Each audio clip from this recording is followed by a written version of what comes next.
mga kabayan, andito ako sa sa ramen.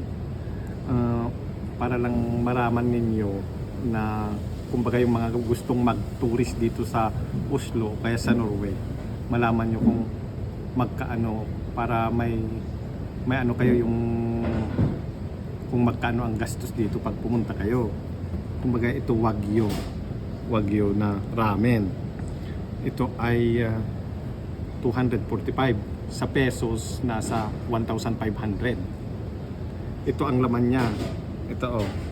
Ito ay kumbaga common lang na na sa kainan, yung hindi mga special, kumbaga sa usual lang na kainan. Ito ay 1,500 pesos kumbaga. Tingnan nyo ito.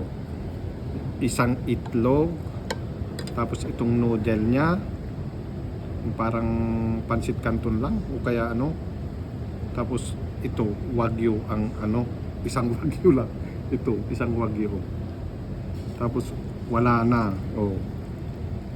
wagyu lang, ito siya, ito isa lang 1,500. Ito ay usual lang na kainan, hindi yung mga special, para alam nyo lang pag napunta kayo dito sa Oslo o kaya sa Norway.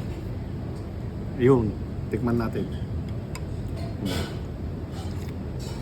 Ayan, pero ito ay Japanese talaga. Japanese. Kaya masarap din. Okay na.